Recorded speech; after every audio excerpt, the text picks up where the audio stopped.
السلام علیکم ورحمۃ اللہ وبرکاتہ۔ انگور فروش کا مقصد تو انگور بیچنا ہے، خواہ وہ انگوروں سے شراب بنا لے، ان کو بطور نبیذ استعمال کر لے یا ان کو کھا لے، کسی کو کھلا دے۔ لیکن جب انگور بیچنے والے کو پتہ چل جائے کہ میرے ان انگوروں سے اس نے شراب کشید کرنی ہے، تو پھر تو اس کو انگور فروخت کرنے ناجائز اور حرام ہے۔ اسی طرح چکی والے کا کام تو پیسنا ہے، جو چیز اس کے پاس آئے گی وہ اس کو پیس دے گا۔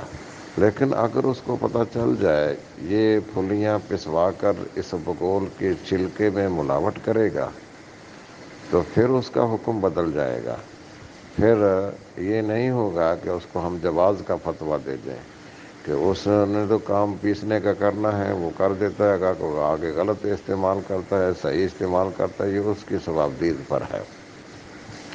موبائل پر اس کو قیاس نہیں کیا جا سکتا ہے کہ موبائل کی اصل بنیاد فحاشی پھیلانا نہیں ہے، یہ ہمارا استعمال ایسا ہے۔ ایک آدمی تلوار بناتا ہے، بندوق بناتا ہے، رائفل بناتا ہے، تو اس کا اصل بنیاد بنانے کا یہ نہیں کہ اس سے قتل ناحق کیا جائے۔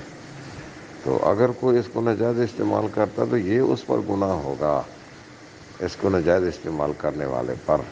لیکن یہ جو آپ نے مثالیں دی ہیں یہ پھلیاں پسوانے والے کی، یہ اس پر لاگو نہیں ہو رہی ہے۔ پھلیاں پسوانے والے کو پتہ ہے کہ میں نے اس کو ڈالنا ہے اس کبوت کے چھلکے میں، اور پیسنے والے کو بھی پتہ ہے یہ اسی کام کے لیے استعمال ہوتی ہیں۔ وگرنہ پھلیاں پسوانے والا وہ کسی اور مقصد کے لیے تو نہیں، اس کا آٹا بنا کر اس نے روٹیاں تو نہیں پکانی ہیں۔ وہ پسوانے کا مقصد ہی یہ ہے کہ اس نے اس کو اس بقول کے چھلکے میں بطور ملاوٹ کے استعمال کرنا ہے، لہذا دونوں کو ملایا نہ جائے، ان کا الگ الگ حکم ہے۔ السلام علیکم ورحمۃ اللہ وبرکاتہ۔